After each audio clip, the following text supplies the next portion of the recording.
On three, let's clap so we can line up the audio. 1, 2, 3. Oh shit.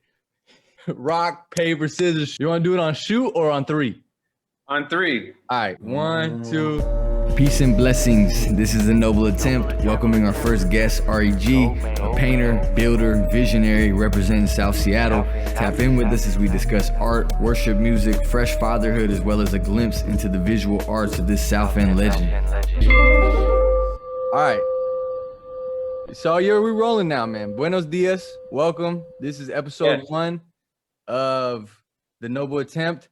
Blessed and honored to have my brother Ari G on the very first show. True. Man, welcome, man. What's up, bro? Yes, bro. Blessed and grateful to be on the noble attempt, episode 1. Let's get it. It's about to be legendary, historic. Give people the sauce, people the game, people the knowledge. Yes, feeling good, feeling blessed, feeling alive. You know? Yes, sir. Mm-hmm. Good with you.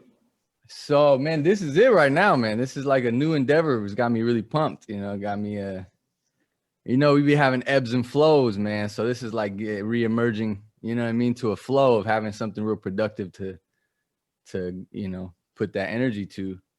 I feel real strongly about it since it's become an idea.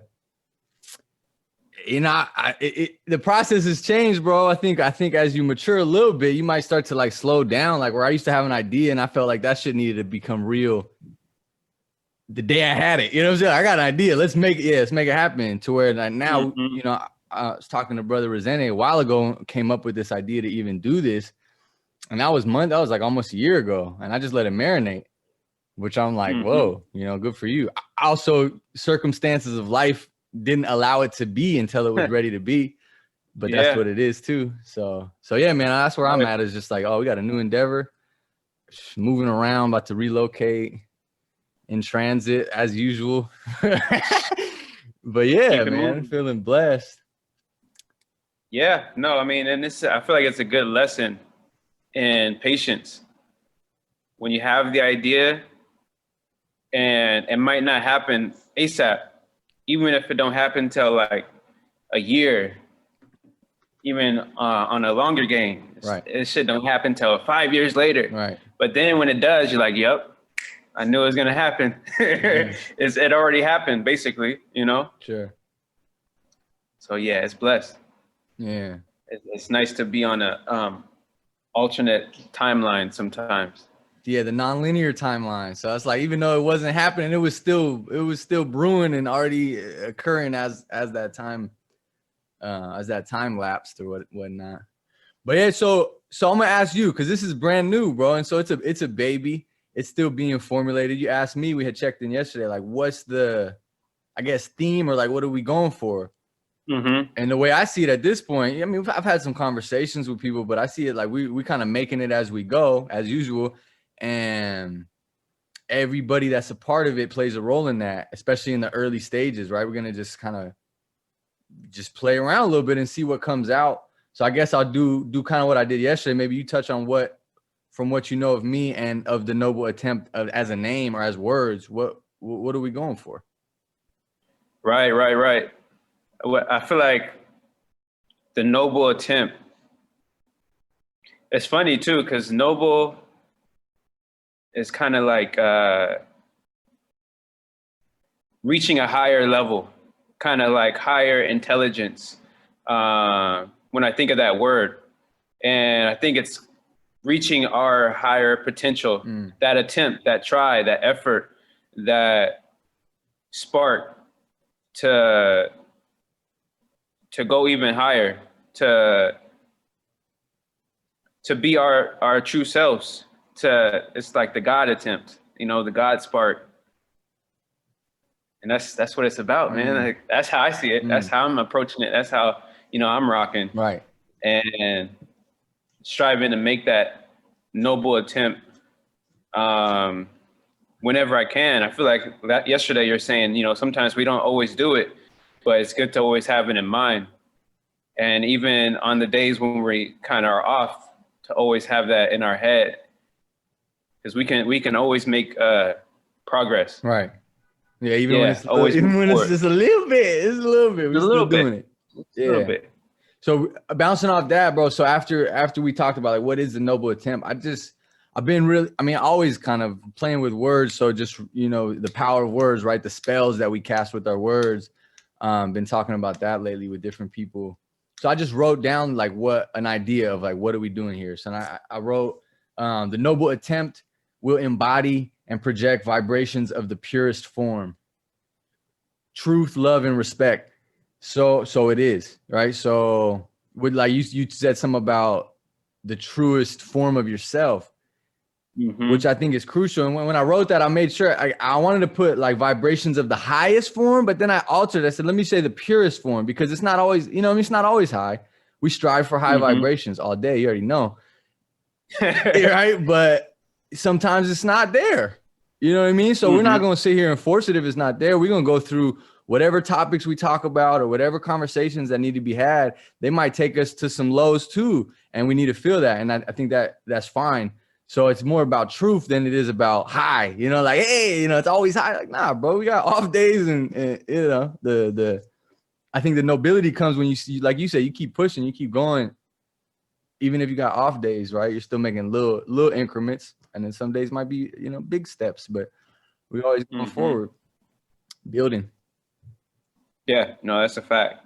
Yeah. I think I was like, yeah, I'd be like in my head, like highest. But I like the idea of like the truest. Then it's all encompassing. Because yeah, there's levels. There's levels to the game. And it's important to be respectful of it, or you can be out of touch. Right. You know what I mean? Right. You can be living too much in the higher portion and not even focused on the lower portions. You know what I'm saying? Like the just in terms of your body and mind.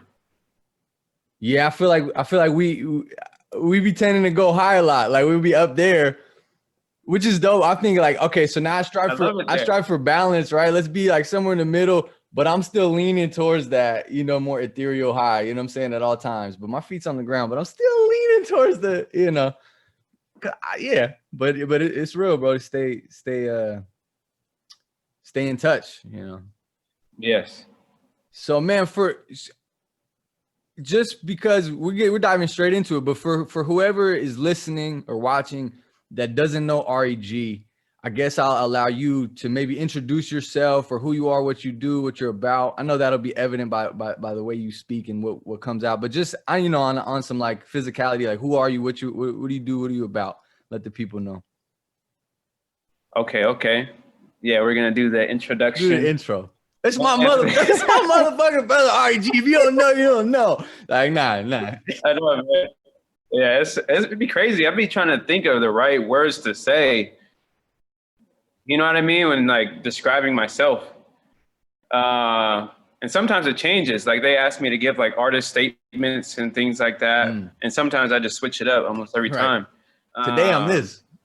But yeah, today I'm this, today I'm that. But in reality, I'm everything. So I am, my name is Ari G. I'm everything. I am an artist, you know.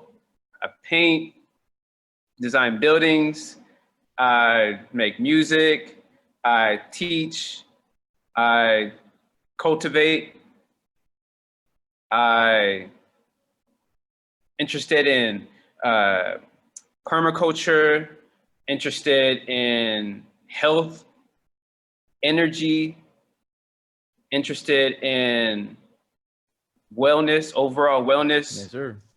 And back on the high shit, uplifting people through the methods of cultivation and artwork. Yeah, I think that's pretty good. Yeah. So I know what you mean about the. Yeah, it's always weird when you're supposed to label yourself like I am an artist or I am this, but you know, Ari G is definitely an artist for those who don't know, of the highest form. You know what I'm saying, and so much more. Obviously, so much more, and a builder, a real builder. You know what I'm saying, whatever, in all levels of. of that on this planet. So yeah, man, that's it. Let's get back to just chopping it up. I'm gonna go into this, man. We was talking about yesterday. You was telling me about the gospel music that you've been listening to gospel music, right? This praise music, this worship music. I'm gonna just pull it up, bro. I'm learning the Zoom. I'm gonna pull up do the little share screen joint, and I'm gonna just play the one you sent me, a little bit of it, right? Yep, a little bit. That was just one that I was just singing out top. There's there's tons. It's too late now, bro. You can't go back on it. We're gonna watch it. Yeah, no, it's good. That guy is crazy. The Kirk Franklin obviously is a legend, but this dude, Rance Allen, he's nuts. His vocalization that is fucking godlike. That's yeah. He's fully fully on with the vocals. All right, yeah. Can you see the screen? Yeah, I can see it. Let me make sure the sound is on.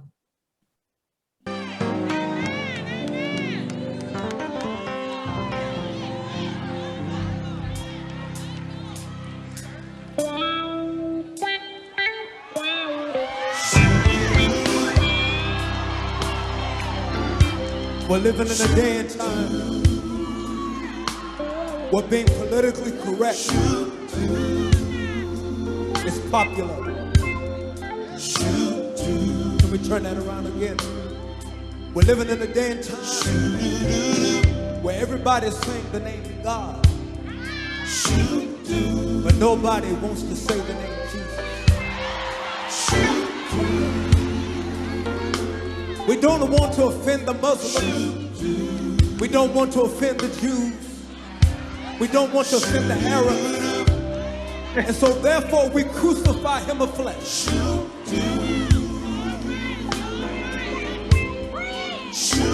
But I want you to know that there will come a time when every Muslim, when every Buddhist, when every Jew will have to get down on their knees and have to confess that at the name of Jesus, every knee shall bow. I set you up, bro. That part was hella funny to me. I'm like, chill, bro. Crazy, right?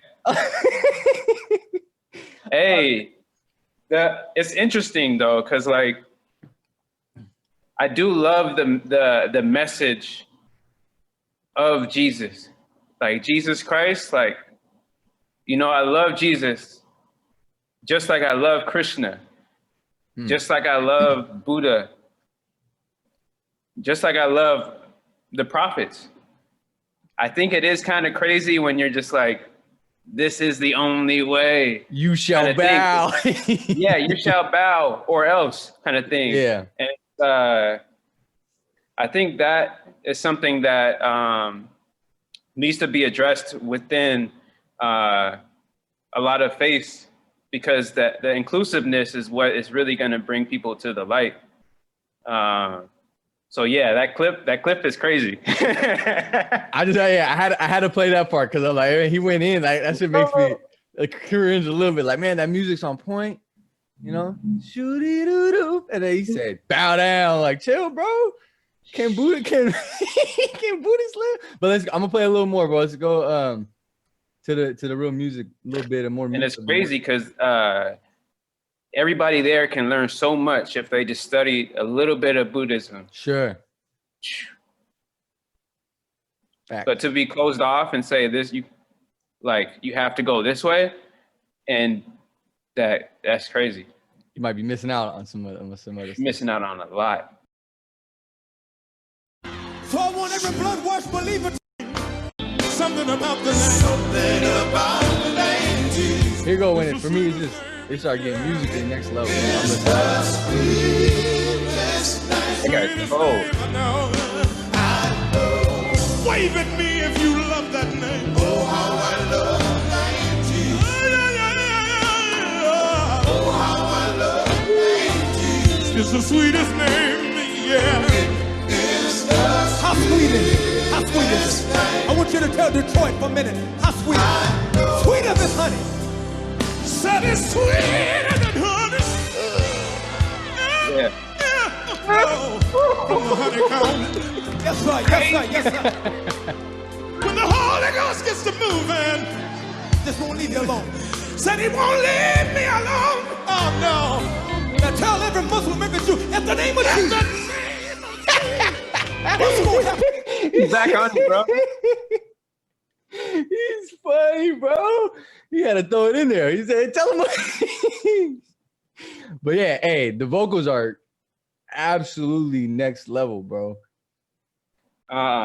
Yeah, that's what I was kind of saying yesterday too, is like a lot of these kind of like pastors and like church choirs and church, I guess the whatever MC for the choir, like their cadence and flows and like ability to like get on the beat at the right time is fucking crazy. Like a lot of music could benefit if they like had that aspect, but I don't know, it might be special to just like the church setting. But another thing is like the crowd, they just be in there like hands up like that. Yeah. And I think it's a crazy like posture, because it's just like your hands are up. It's kind of like you want the music to just like absorb into you. Sure. It's like, yeah, I mean, you know what it is. We be doing that too. Like we'd be outside and just like welcoming all, you know, I welcome all abundance. I welcome all grace, you know, welcome all everything. yes. At the same time with the with that hand position too, you're also giving. I remember we went to see a George Clinton show, Parliament Funkadelic show, and there was a lot of that. I think he even told the crowd, like someone was on a djembe, hitting a djembe solo, and he said, you know, everybody bless him up. So the whole crowd is blessing this djembe man as he just rips, you know what I'm saying? And I thought, wow, I learned something from watching that. Like, that's powerful, like that medicine. So it's like, let's charge this drummer up. And he's blessing us in return. So our hands are out giving and receiving at the same time. That's all it is, bro. That give and take all day, every day. So I learned a lot from that show for sure, watching that live show. And that's like the natives here, like you do a filthy performance and they're just like, give thanks, you know? They just like shoot that energy out just like that. Just like, sure. That's filthy. Yeah. Okay, I'm gonna play one more. So after you talked about that, I made me think obviously about like worship music in general and how it can differ, but it's still trying to embody the same ideas, we think. So then I went, let's see, am I sharing? Share screen. So I went, and this is one of my favorite artists, Abida Parveen. I confirm. She's just, I'm gonna just play it. लाल मेरी पत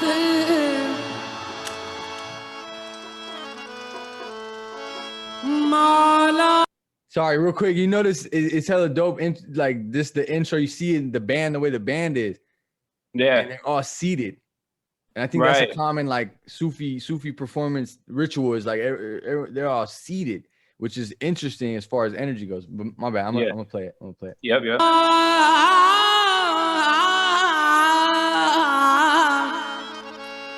लाली मेरे लाल की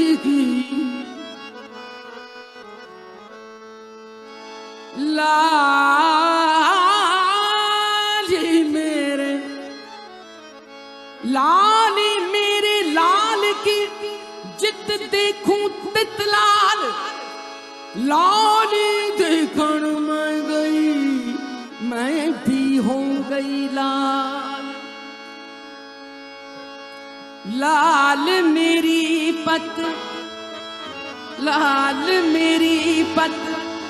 रखियो भला झूले लालन हो सिंधड़ी दा हो सेवन दो सकी शाहबाज कलंदर हक दमादम मस्त कलंदर शाह कलंदर वाली कलंदर दमादम मस्त कलंदर पाक कलंदर दमादम मस्त कलंदर पाक कलंदर शेवानी लाल कलंदर दमादम मस्त कलंदर कलंदर पाक कलंदर शिवानी लाल कलंदर अली दा पहला नंबर अली रग रग दे अंदर अली दम दम दे अंदर दमादम मस्तो मस्त कलंदर लाल मस्तो मस्त कलंदर लाल मस्त कलंदर हाँ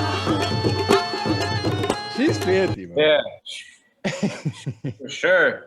Yeah, no, it's the vibe. I feel like in the first part too, I kind of just want to like close my eyes. Yeah. Like the way that the frequency, especially like with the words, like you know, like how it's just like extended the run. I just kind of want to like absorb it, just like close my eyes and just like absorb it, and then like kind of turn up when she dropped the calendar, you know. Hey. The drum. I like watching it, but I'm gonna play a little more. I like watching the band members and like their faces and just their what they're embodying and their expressions. It's fun. I'm gonna just this guy, dude. This guy in the back with the shakers is my guy. मावा नू पीरा बचड़े देना है भैणा नू देना है भैणा नू देना है वीर मिला झूले लालन भैणा नू देना है आरी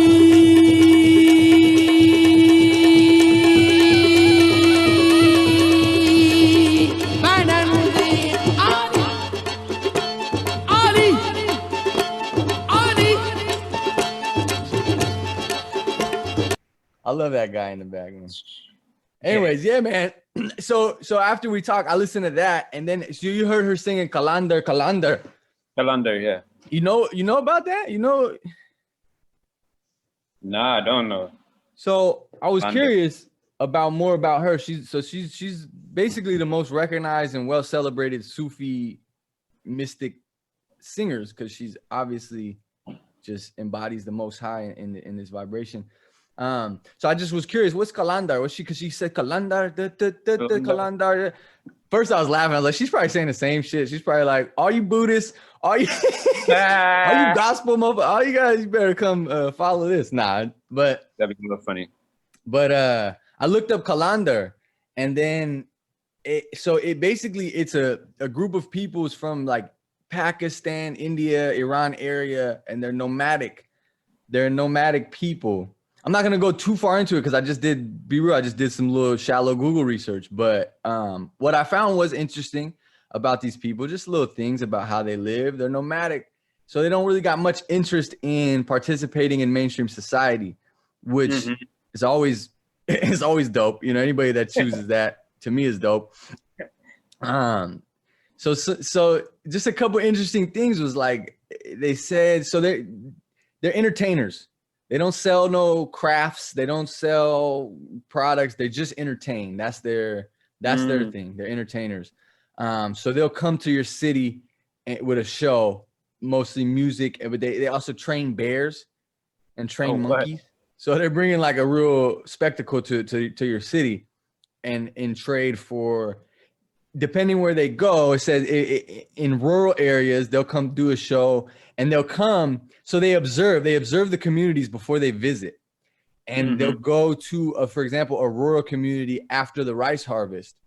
You know what I'm saying? So they know people got it. You know what I mean? They're up after rice harvest. You know, a different part of the year, it might be a little tougher. So they come around when abundance is there and shed some light with their performance in trade for rice or whatever that harvest may be. And then they'll take it to the city and trade that for straight up money or whatever they need from the city. And when they perform in the city, they're mostly just like, give me the bread. I need, let me get some money. It's a city thing. That looks like a big bag. That was a big, that was a big crowd in that last one. Yeah, I think she's on a whole nother level. She left it behind. But yeah, man, I was interested. So there's one thing about them. It said that they consciously spread misinformation about themselves. So that they remain mysterious, so that there's all these false stories about them. So basically they study the communities and the cities and the areas that they're going to go perform in, but they keep those people in the dark about them. And the explanation was that they felt if there was too much knowledge about them that external forces would then be able to take their freedom from them. So basically saying if the more they remain obscure, that they'll be able to preserve their freedom in their nomadic ways. And I think it's valid too. The more you get involved with that, you know what it is, the more you get involved within Babylon, unless you're really navigating, you know, with a lot of clarity, like they're going to try and take your freedom in one way or another. So I thought it was kind of funny that they're like, you know, they're just spreading false gossip about themselves. And they said also it keeps their kind of like their novelty, keeps their worth high, if that makes sense. So like you don't know about me, so you're gonna pay when I come to town to see this performance because I'm like rare. I don't know. Anyways, that's crazy. Yeah. It makes me think. I don't know if it's the same. I don't know what their misinformation is.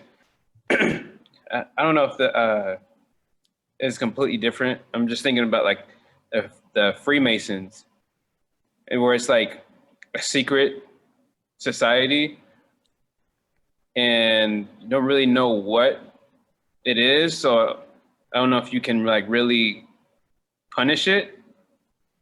But then again, I don't know how that's, because it's all on some like other weird shit where like they're involved in like the politics and all kind of shit. Yeah, I don't know much about all that, but I would think that one is like a little more like they're trying to keep control of something. Something like that. Whereas from what I understand about these nomadic people is they just want control of their own life and their own with, you know what I mean? They try and keep it tight. Like this is our way and we're going to keep it like that. That's fire though. They just be moving around show to show. Yeah, just moving. Yeah, it said that they encourage their young to be self-sustainable by 9 years old. Damn. Like 9-year-old got to go out and get it. So, and they said just basically teach them through positive reinforcement rather than anything else. Just like, look, this is how we live. Get with it, and that's it. And the kids just pick up. You know how kids are. They just watch and learn, and then they're in it. Yeah, they're on it. Which is hella interesting, especially for like, I guess a Western model. It's always like the kid is such a liability. You know what I mean? A kid is like, oh, it's going to be expensive and this and that. And they're not really expected to do much. You know what I mean? I don't know if that's, you know, that just seems like what it is. They're not expected to contribute much, which I think may be detrimental in the long term to the psyche of a brain of a kid or a human. It's like they want, because I've seen, you know, I be in rural areas and you see kids, they want to go, they want to do what they need to do. Like I don't know. You know what I'm saying? They want to be a part of it. Sure. Like, yeah, I feel like if you're going fishing or something, you would want your kid to go fishing with you. You know what I mean? Not like it's like, oh, just stay home and I'm gonna bring the food back. Bring the kind fish of thing. Back. Like, yeah, like I'm gonna bring the fish back. Like, come catch this fish with me and know how to fish. I feel like there's like a metaphor for that, but I forget what it is. You teach a man to fish or something like that, you know? But then, okay, so with that one though, then it gets to the point where like, okay, what if that kid, what if he really don't want to fish? That's not him. You know, what if he wants to be a dancer? You know what I'm saying? He's like, Pops, I respect you as a fisherman, but I'm gonna go be a dancer. You know what I mean? Then how do you navigate that? Like the kid wants to be something else. I think it kind of ties it back into the inclusiveness. Like, if you're gonna pull the Kirk Franklin card and be like, this is the only way, Jesus is the only way, we are a family of fishers, fishing is the only way, then you're gonna like, you're not gonna blossom. You know what I'm saying? And if you had the knowledge of, say, other traditions will tell you dance is the highest and like most beautiful form of body expression, of expressing the physical body. So if you say, oh, I want to dance, it's like, whoa, you're doing the best shit for your body you can do. Right. The most joyous thing for your body you can do. I'm so happy to hear that, you know, but it's all in perspective. All in perspective for sure. That's one thing I've dance. You brought up dance. Like dance is one thing I still want to connect with so much. Like I really feel like somehow something's missing. You know what I mean? Like as a human. And every time I dance, usually it's alone. You know what I mean? Like I'll be at the club. I'll be alone playing some music and just dance so freely. And it's a real liberating experience in a lot of ways. And I think somehow the fact that the only time I've really done that, besides back in the day, just getting super juiced and feeling like I could gig, you know what I mean? The only time I do that is kind of like in seclusion by myself. And I think we got kind of a scattered culture, scattered upbringing where we don't have them solid like traditions in place where like that's a part of us, regardless if that's our main activity or something. It's just there. You know what I'm saying? Like this is a thing that we do as humans. I might be a fisherman and dance, but I'm dancing at some point. It might be on, this certain day or whatever, but it's a part of a lot of cultures. And I think, at least for me, I speak for myself, I didn't have that growing up where this was a part of my culture to a certain extent. And I feel like I missed that. And so I really am curious. Like I want to dance more, bro. I'm trying to learn how to dance. Man, that's a good thing. Like wanting to just dance. Yeah. Was I talking to you about Sadhguru? I feel like I'm always talking about Sadhguru. And I'm like, yo, you know Sadhguru? But do you know that guy? I don't know. My mom likes him. My mom be sending me YouTube videos of Sadhguru. I don't exactly get too into it. He looks too cliche to me. I don't know about something about him. I don't trust you, bro. But tell me about him. I don't know much. Sadhguru's the man, bro. Yeah. I feel like I don't know if he said something that I really disagree with too much. Like, he be on point with this shit. And he was saying something about dance. And he was saying, most people only dance when they're drunk. At least in America. Like that's when you dance. But it's crazy because dance is such a pure and joyous expression of life. Right. And for us to only do that when we're intoxicated is a symptom. He didn't say this, but it's a symptom of a mad society. You know what I'm saying? It's heavy, man. It's real deal. I mean, it connects too to just like just this idea is ever since I started getting into music and making music and realizing that like, oh, I have this in me, like this is part of me. And then you think about like how often it is with anything, with like drawing, with whatever, and you ask the average person, hey, draw me a picture. What's their answer gonna be? I can't draw. Ooh, no, I don't draw. I can't draw. Hey, let's sing a song. I don't got no voice. I don't sing. Oh, or dance. Like, oh, only when I'm drunk, right? Whatever it is. So nah. And it's like, wait a minute, bro. These are things that make us human. These crazy. You don't even got to be an artist. You don't call yourself an artist or make your living from that. But these are things that help us process our emotions, process our life, this hectic life. But the average person in our society says, nah, I can't, not even like I don't do that. I can't do that. Like, wow. You know what I'm saying? Yeah. It's this limit that somehow is getting introduced to our psyche that we can't do these certain things. And then you see a lot of times people that don't ever do it, and you give them a pen or give them a paintbrush and they make something really dope, like really, really, really dope. Probably because they don't have as much experience and they don't have as much limits. Once they finally let loose, you know what I mean? They can really get down and just let something out of their soul. And it is a troublesome thing that how much we constrain that creativity just because it's not, I guess, because it's not profitable or I guess because that's what I was saying. Like, I wonder what kind of the solution is, or what's the root of maybe it's kind of the thing where it's like in life you have to pick what you are in some ways, where it's like you're saying I'll be a fisherman and a dancer, but sometimes I think people is like, oh, I do this, I don't do that, right? You know what I'm saying? That's why I was like in the beginning I said, I'm everything, because I haven't done everything, but I would be down to try it at least. Sure. You know, and I don't think if you do this that you can't do that, or at least like have fun with it. But I think some people, I don't know what it is about society or culture that limits that, where you give that answer, I can't. I'm not this.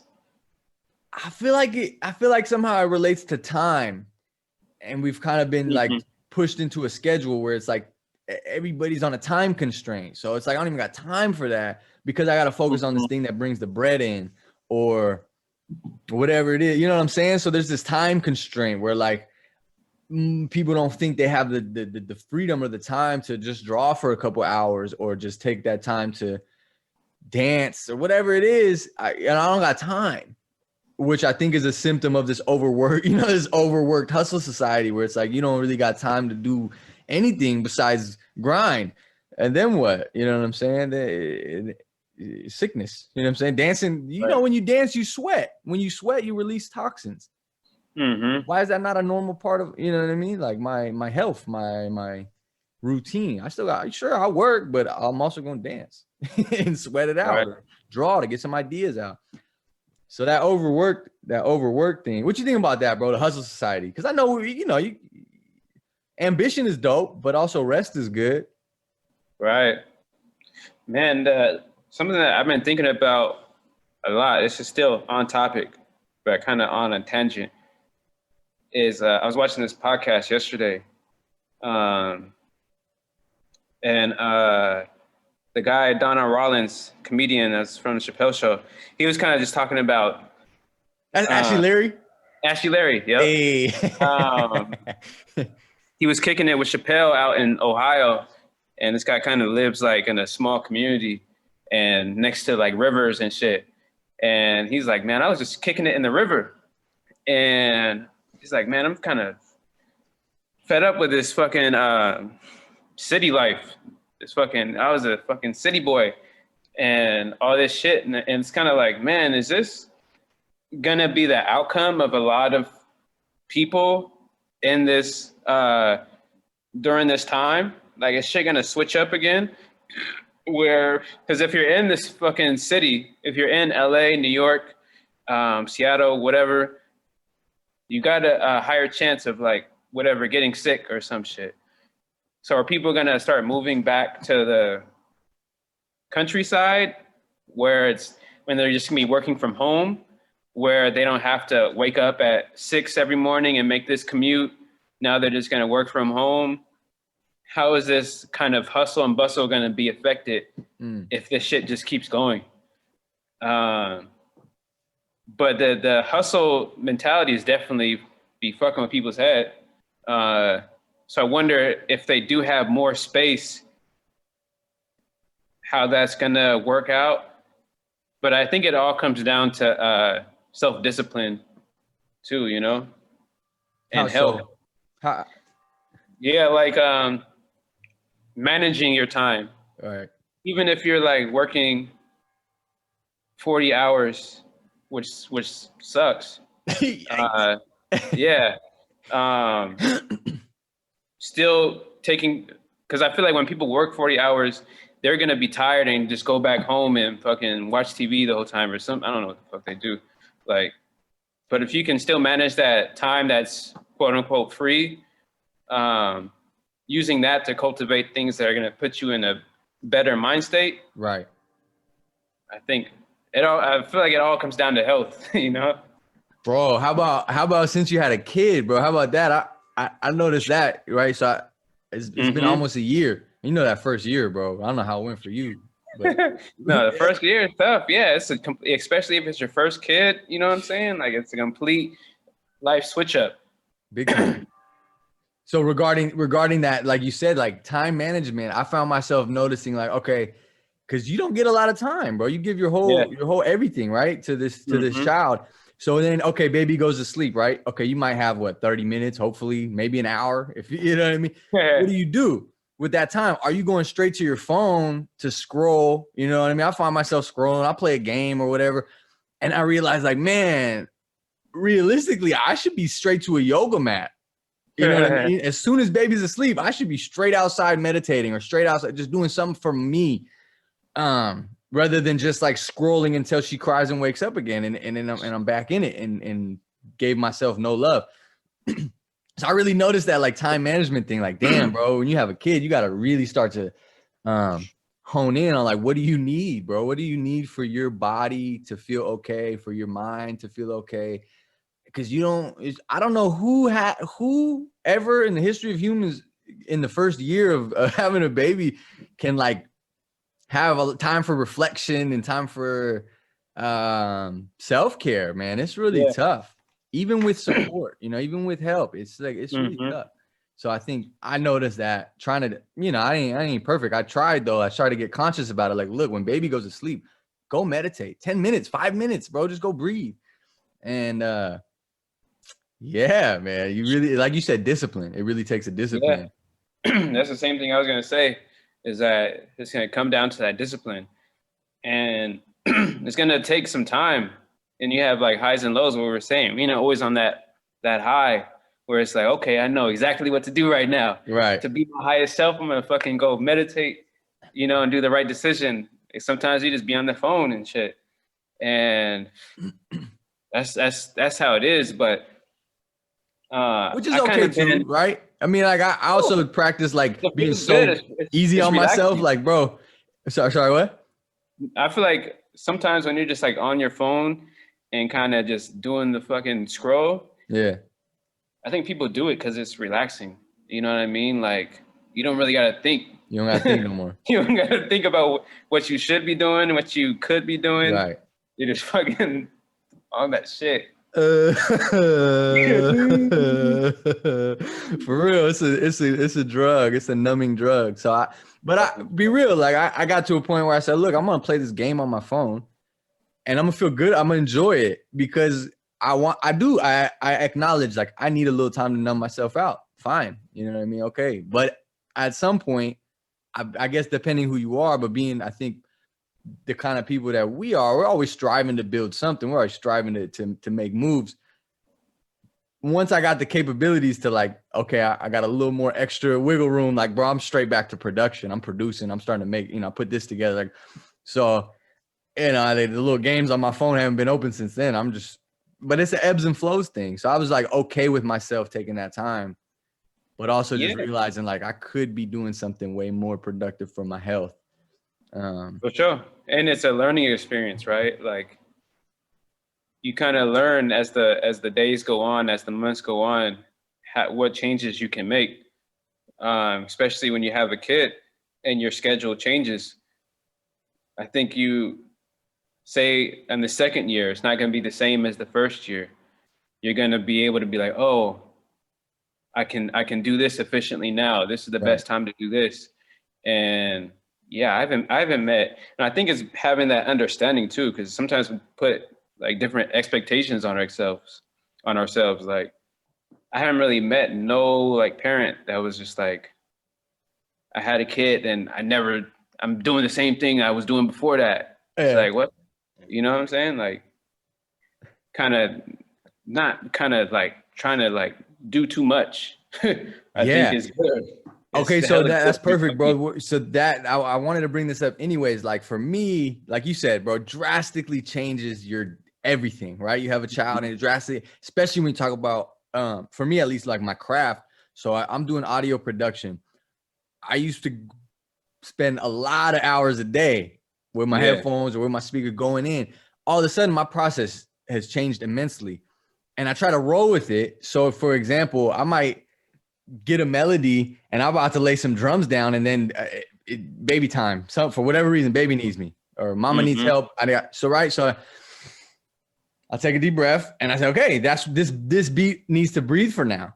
You know what I mean? Partly that's me just making the best of it and say like, I'd rather put these drums on right now, but okay, let me just pause this and take care of what actually needs to be taken care of real quick. And I'll get back to this music and trust that actually was the right thing, especially because I trust my baby to be so divine with her intuition and her whole spirit. So if she distracts me or takes my attention, then that's for the higher good. So I'm gonna get back to that beat and it's gonna be better. Or she's gonna even I'm holding her, she's gonna sing a melody for me. You know what I'm saying? She's gonna do so I try and like incorporate her whole existence and our relationship into my art rather than just feel like I'm losing, you know what I mean? Because I gotta give this time up and I could have been doing like, I'm gonna incorporate it and make it actually a higher level than it would have been if I was alone. So I was gonna ask you, because I'm gonna put some images up soon of where you sent me some images. I'm gonna show them. But let's talk about your process, bro, as far as painting goes or whatever it is that you're focused on. You've been painting mostly lately, right? As far as No, I've been painting, especially I just got a new show up. So this whole like past like 3 months really, I've just been going in, which is good news. Yeah, for the but planet, on a different level, you know what I'm saying? Like than what I was doing like, 3 years ago, 2 years ago, you know what I'm saying? So making those changes, and now for the most part, I'd be working at night. Yep. Like when you sleep. Like that's the only time you can, bro. I'll be waiting, like, okay, bedtime. And then I'll be night owling it for sure to get some work done. Definitely. Yeah. So okay. Your first show, bro, your visual show was your solo show for painting was The Sun Is Made of Gold. Yes, sir. Right? What year was that? 2015? I was gonna say, it's either 14 or 15. I want to say 15. That show was fire, right? That was like Ari G's first public display of like, look what I've been doing. Like, you ain't seen me for a while. This is what I've been doing, right? Yeah. Next level. Next level. It was really, I think anybody that was a part of that will remember like, oh yeah, that was heat. You know what I mean? And the whole experience with it, the visuals themselves, also just the opening, the gallery, everything about it was really high vibration, right? But you had numerous shows after that. Yeah, had like group shows, things like that, like whole new opportunities. After I did that show, I really seen that shit was possible. Right. Because up to that point, I always wanted to be a full-time artist, but it had to kind of be on the back burner kind of shit. Or I don't know if it had to be, but that was like the path I was on, where I was like, I'm gonna work these fucking 40 hours, whatever, and try to do this shit on the side. But since I did that and like put that together and put the work in, shit like switched up, where it's like, okay, I can take over and do this shit full time. You know what I mean? Yes, sir. And that just spurred into all kind of new opportunities. Yeah. New shows. I remember you had that show at the Paramount. Yeah, that was like right after. What was that called? Like, Redefinition. The Redefinition. That show was fire too. It was heat. That was you and Aramis? Yep, me and Aramis. That show was fire. And Aramis is in the show I'm in right now in Bellevue. Yeah. We're back at it. Yeah, you guys on that super high vibration visuals, bro. I remember, bro, this must tell a story about one of your works at the Paramount. It was nice, man. That was a good vibe that evening. And I remember, I've already seen a lot of your works, but I was in the studio laughing with you. Oh yeah, that's what it is. There was one work, bro, that I specifically remember because you're one of the people, you're able to work. I know you like your alone time too, but you're definitely, from what I've seen, you work with people around you. And you'll just be going in and we'll be having conversations and laughing and you'll be going in. So there was one piece specifically. I don't remember the title, but I was with you a lot while you painted it and we laughed. Like there was a lot of laughs involved. There was a lot of laughs. And so we have this night at the Paramount where you got a lot of strangers who are now, getting to witness these works. And I remember going up to one of your paintings. So I like this, like I walk up, and I'm just staring at it like this. And there's a dude next to me and he's staring at it like this. He's a stranger. I ain't never seen him before in my life. We look at each other and we just start rolling. Like we just start laughing so hard and shaking our head, like doing this, like no words, just like laughing. And it's like, man. And that's when I was like, man, vibration is an interesting thing. So there must have been some funny ass vibrations in your brush strokes, bro. Cause I just laughed. Got it incubated. Yeah. Huh? That shit was like incubated into the pigment. Off top. it was interesting, bro. It was just, we had a nice little laugh, and then that, you know, said peace and kept it going. I was like, that's fire peace, right? Yep. All right. You know, good to see you. I thought like, man, yeah, man, it was cool. It was cool. All right, I'm gonna pull up an image you showed me. This is some newer work, I believe. Yeah. Let's see. I'm gonna just go straight to this one. Let's just crazy. Bang bang. Yeah, this one. This joint. Go ahead. Nah, bro, speaks for itself. But you go ahead, speak on it. This joint is crazy. Yeah, this joint is the Corona Fire. It's called Corona Fire. It's like that energy, bro. Like it's pretty inspiring to see the fucking shit go down in Seattle. See the fucking cop car on fire. This is that Babylon on fire. You know what I mean? Like literally, Babylon's on fire, and I equate that with the corona. When we talk about coronavirus, in the name Corona, you know what I mean? Like Corona is it means crown, like literally. And when it comes to the anatomy of the sun, the corona is the shining rays that come off of the sun. And the word actually has linguistic ties to victory. Oh yeah. Yeah, so it's like this sun, this corona energy is leading the people to a new consciousness, to burn up the impurities of our old selves and old societies, to reach a new level. So all the factors combined make the corona fire. You know what I mean? That's what it is. Some stuff gotta burn. Some old gotta burn them old leaves. Yeah, them old leaves and power the new shit. I think that's a crucial point, bro. You know what I'm saying? A lot of people is like all about burning it down.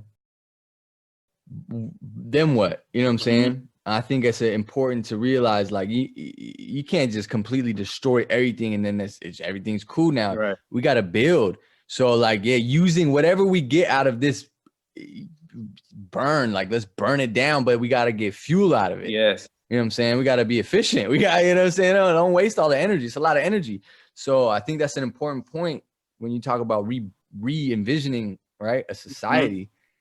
It's like, we can't just burn. We're going to burn, but we got to make fuel. You know what I mean? Whatever that means. Maybe it's not the same fuel we've been using because it's led to the destruction in the first place. But, man, it's a lot. What do you think, bro? Because you hear a lot of opinions, man. People's like, the grand awakening is upon us. You know, people have been waiting for this. Like, the grand, mass consciousness, people's waking up. And then you got doomsday people, and you got, whatever. But how you feel, bro? What's... I feel like I wouldn't say it's as extreme as this is the great awakening or it's the end of the world or none of that. I think time is going to go on for considerable amount of time. I think the most important thing is for people to have awareness. And specifically in this case, I think awareness of health is the most pivotal factor. Facts. And if people can take this time and adjust to it by increasing their wellness, that's a huge awakening, right? For itself. Because sometimes it's fucked up. I think it's the case for a lot of people, is that people don't really take their health for granted until they end up with a serious ailment. Sure. And in a way, this could be considered like a serious ailment for the great population of people. So we should use this time to like make that great switch. Like if the doctor told us, yo, you have to stop doing this, you know what I'm saying? And do this more healthy option. I think we should all do that right now. Well, and I think the thing about it is like, what's the word? proactive, like being proactive about health. Like you said, like why wait until you get hit with something? Like for example, there was a relative of my partner who had some prostate. He went to the doctor. He had some weird thing going on in it. He went to the doctor and he found out he had some sort of prostate problem, right? And the doctor recommended, among other things, turmeric tea.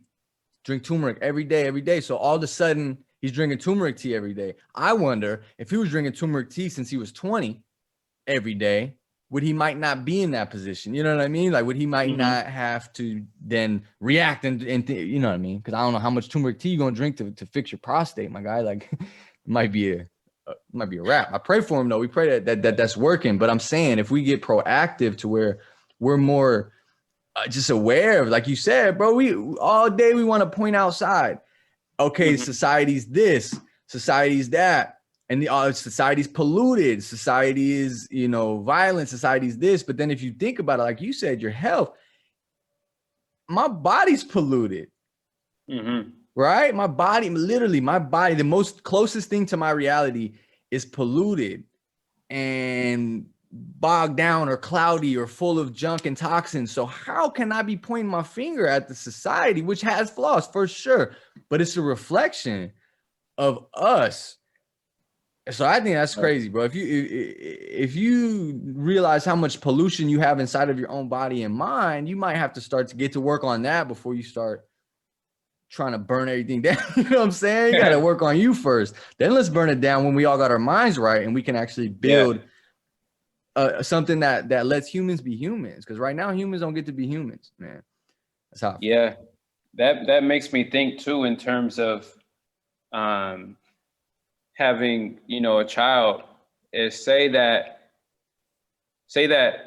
maybe it takes you 40 years of your life, 30 years of your life to finally get it together. Hopefully it's not by the time that you have you've come down with a serious condition or something like that. But if you have that knowledge and now you're practicing good health practices, hopefully that energy can be transferred to someone who's now 5 years old, 10 years old, right? You know, whatever. And like you're saying, they can be drinking the turmeric tea when they're 15. And we keep that cycle going. Tea. Yeah, I'm getting little sips right now. You know what I'm saying? Hey. Yeah, when you're 1, you're 0, whatever. Right. Yeah, like yeah, you know what I'm saying? Like the path of taking care of yourself and being holistic is only beneficial, not in terms of just yourself, which is the most, I guess, vital for your survival, but for everybody, you know? I think that's what it is, man. Take care of yourself. Yeah. You know, I pray that this is the case for the world, especially in these huge metropolises, that there can be a conversion to that in a rebirth in a way. All right. I'm gonna pull up one more image, share screen. You know, something I wanted to say too. Oh yeah. Is on that wellness tip is somebody that I think you follow on the shit is Stick. Bro. You know Stick from Dead Prez? Man, that guy, I really rock with the stuff that he posts. Everything. Yeah, man.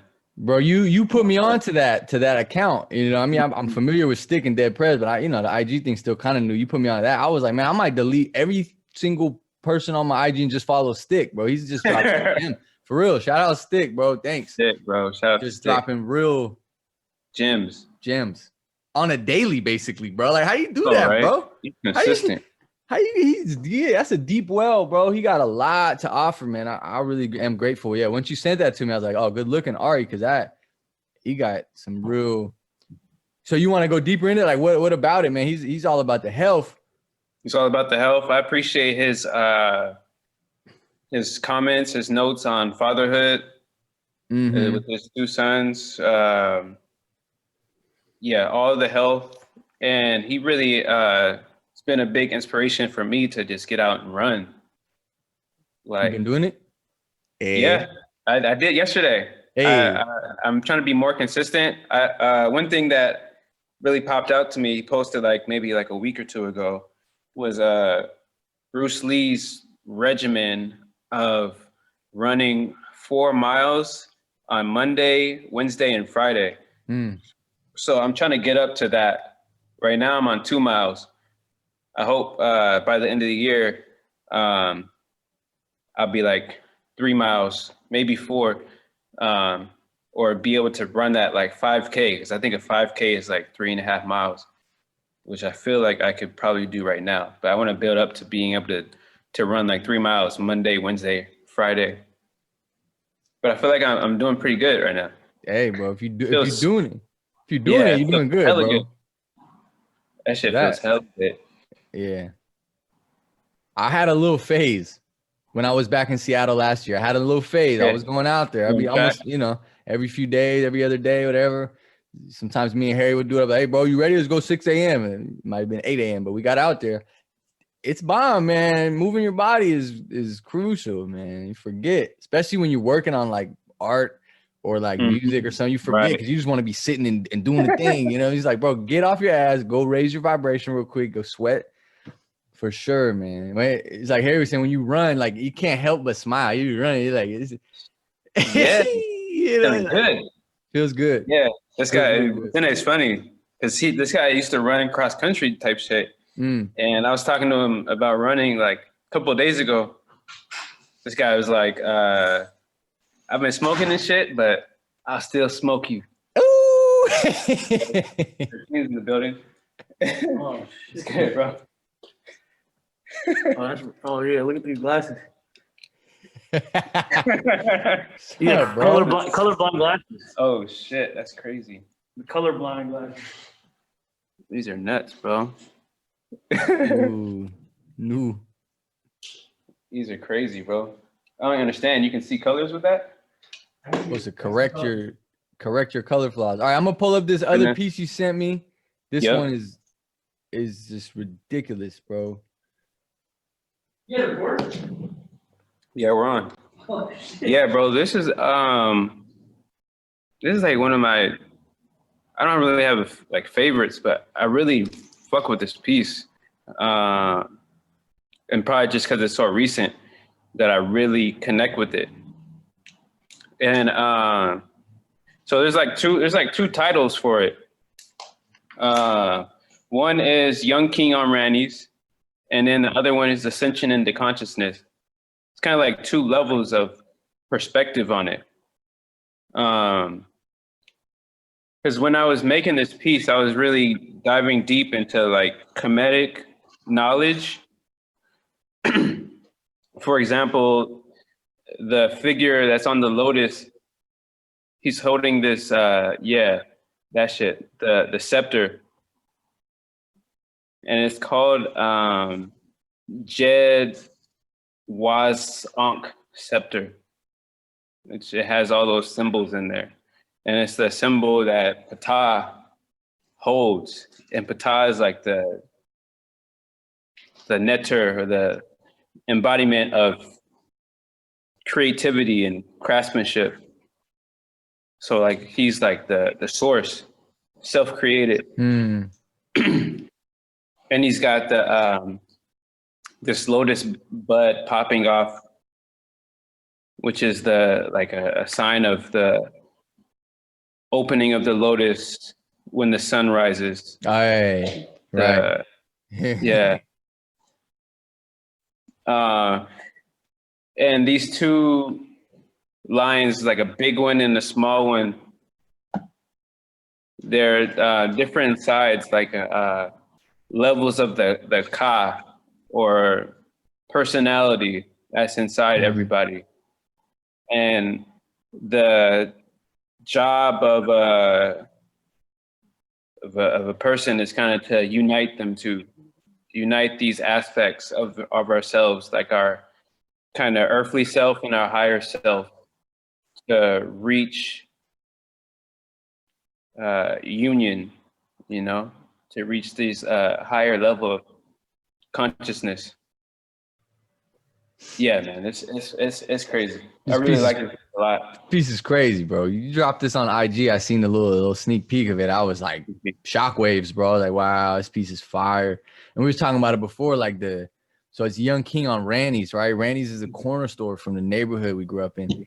Yeah. And like, so for me, that hit extra hard. I'm like, man, this is hard body, right? But for someone else that might not know, it's still gonna hit, but it don't hit the same way. But it'll hit just because like the piece is undeniable, right? But man, just the whole when you know, I think it gives you another level of like, man, this piece is really, really, really got a lot of levels to it, man. Especially what Randy's is and how tied up it is with like gang culture and just South End culture in general. Like it's a lot, bro. So to have such an elevated, exalted scenario in a spot that's mostly glorified for being violent and being like a hub for, riffraff and shit. Like it's next level, bro. It's real next level. And I mean, that's what we always building for, right? Especially for the youth, man. The work we do with the youth and seeing the fine line they walk, because the youth is they're still connected, so divinely connected to that realm, right?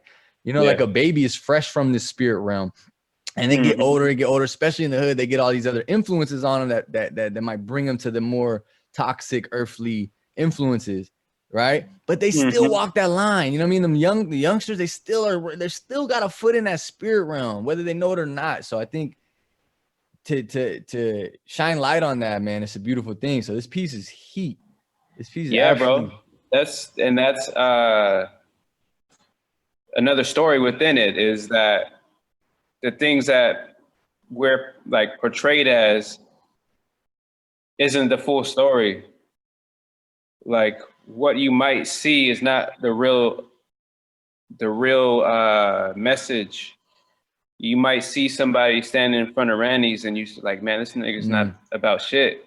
But in reality, like they could be highly intelligent and have something that you can really pick up on and have some keys for you, but you have to look deeper. And that's kind of another thing about studying Kemet or Egypt and understanding some of the Medu Neter, is like the way the symbols are shown, you might not really understand the full story unless you can like really dive deeper. So yeah, I like how you like broke that down, and like, like somebody might not really understand like Randy's. They might see it as some like hood shit, but like really it means a lot to a lot of people. Oh yeah. And this represents us. So when you know, and I think it stands for itself if you don't know, but maybe if you don't know, you want to kind of know like, what is that? Right. And I think that's a dope aspect of art. I always like when artists like really include themselves in it, like their own story, not having something that's too like this is for everybody kind of thing, you know what I mean? Because it is for everybody, like everybody can get it, but it's also like very personal at the same time. So having those two sides. Hopefully, for me at least, that's what I enjoy. You know what I mean? I'm a human person, so I'm like, what makes it special is that you did it and it comes from your experience. Right. You know what I mean? So that's what I mean. Same with music, same with anything. It's like, if you don't, that's what we talk about, the juice. Like you got the juice. What's the juice, bro? The juice is like, you got a life that you've lived and are living. For me, that's what it is. It's like you have some life experiences that are interesting, and everybody's gonna be different. You know what I mean? But that's the juice. I'm trying to see what makes you unique. You know what I mean? And or also within that, what makes you unique, but what makes us the same? You know what I mean? Like, how do we find somewhere to like the Venn diagram thing? You know what I'm saying? Right. With my hand, but where do we overlap? We all got our own realities, but somewhere or another, almost any human on the planet, you could overlap somewhere. You know what I mean? Up top. All right, just because I want to, I'm gonna play this little beat. I'm gonna just play this little song. I'm just playing with it because I want to share. I feel like I'm leveling up, and I'm gonna play this. All right. Yeah, let's get it.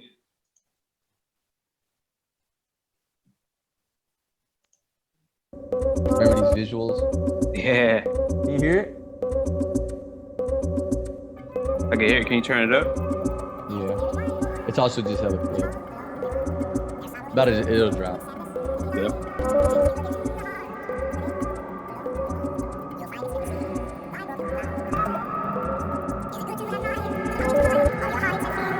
Need the spirit to guide me and my soul to be captain, but these emotions, they controlling me and holding me captive like uninvited guests all in my place. Lately making slaps, rapping is my only escape. Outside of my breath, I need that beat as loud as it gets. Turn it up till it pound in my chest. I'm down to confess, greedy, now I'm out for that check. I need 100 in the bank, 20,000 to invest. Really done with surviving upon this mission, so I'm wishing persistence be rewarded with money flow consistent. She read my cards and abundance was in it. She told me, baby, you an artist, being broke is inefficient. And I'ma show you what the business is. First you put in that work and then you get the grades. And I'ma show you what the business is. Run me wrong one-on-one, I'ma get it in. And I'ma show you what the business is. First you put in that work and then you get the grades. Yeah, I'ma show you what the business is. Living life, having fun, that's what really is.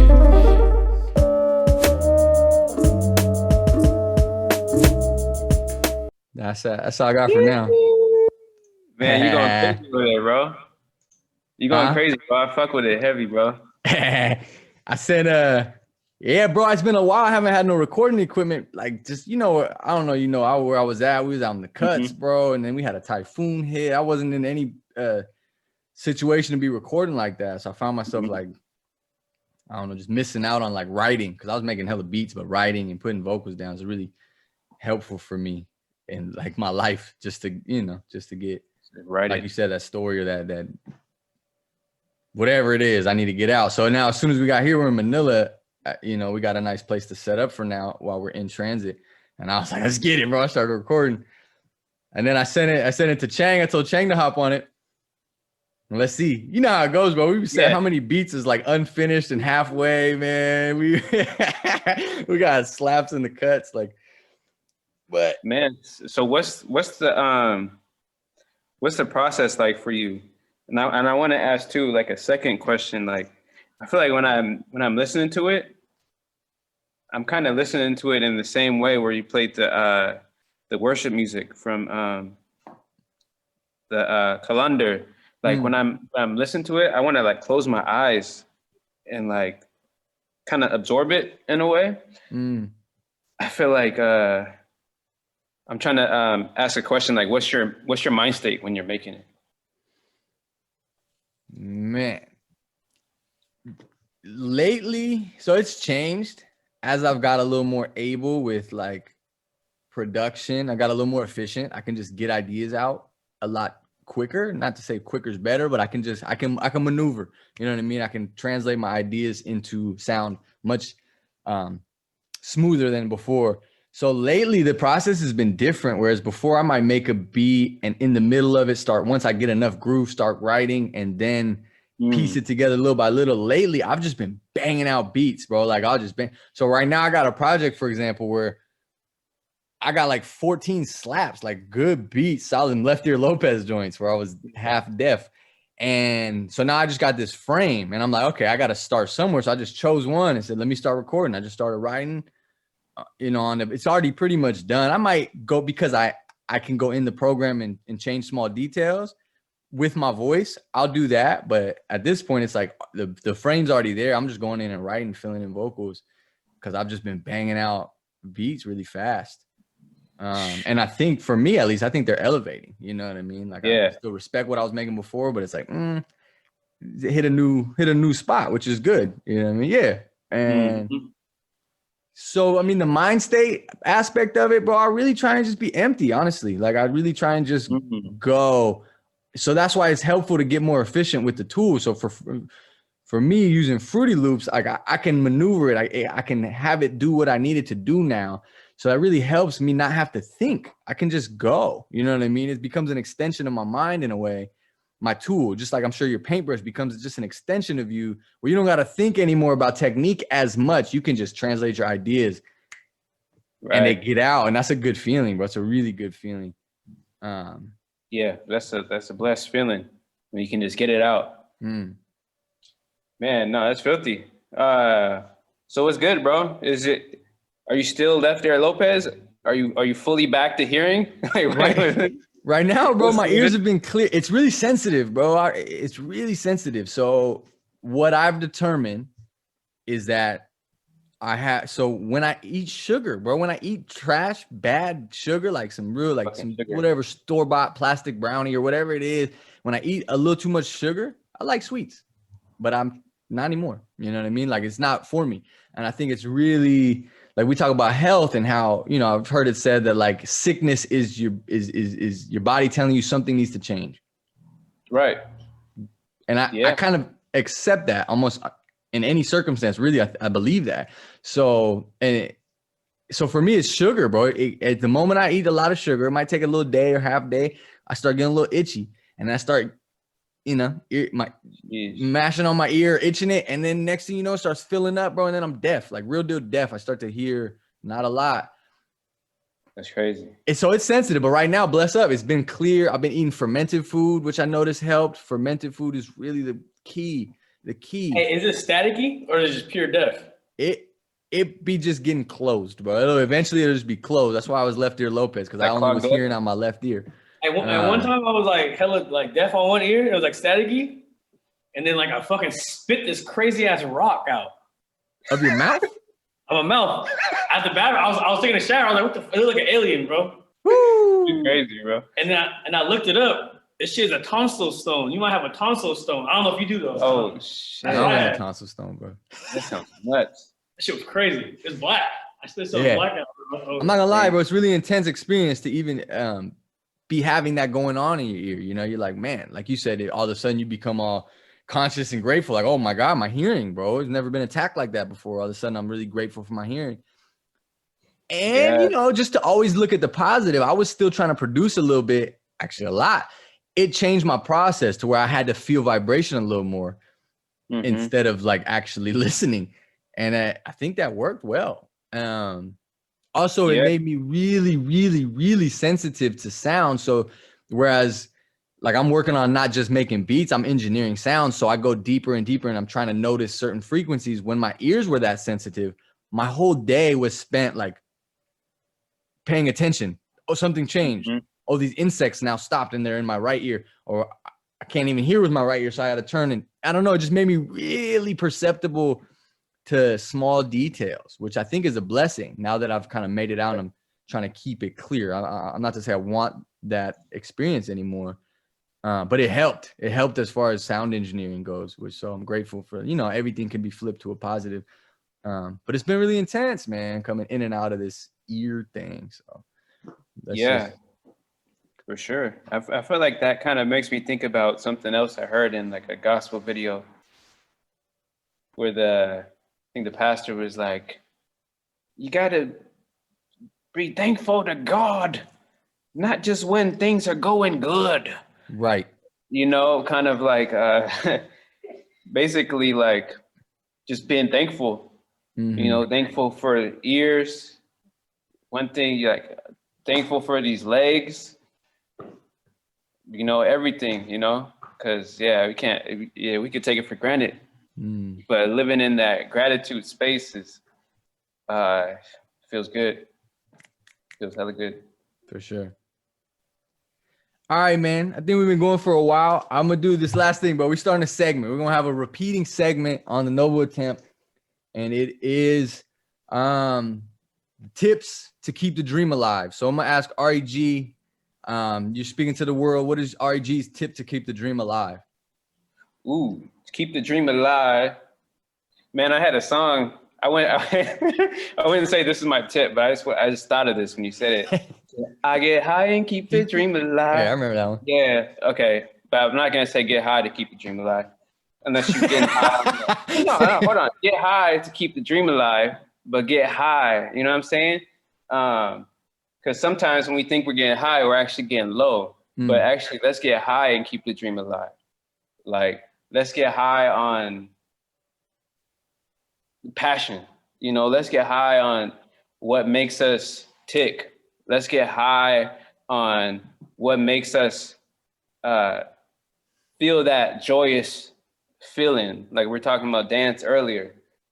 If you're getting that feeling like you're gigging and you're dancing, you ain't even gotta move, but you feeling it inside. That type of energy is gonna keep that spark lit. You're gonna really keep it lit for real when you get high, and you don't need no kind of shit. Right. You just need that spirit, that Holy Spirit. Getting back on the gospel shit.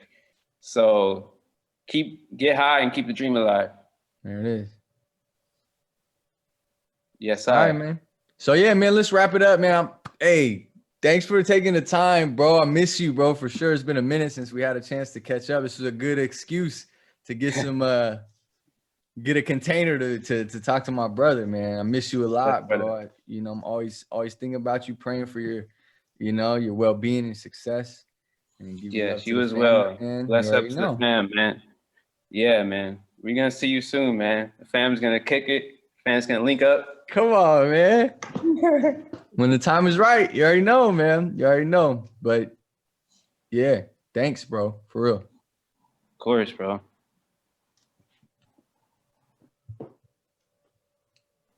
Hey. Yay.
That was an accident.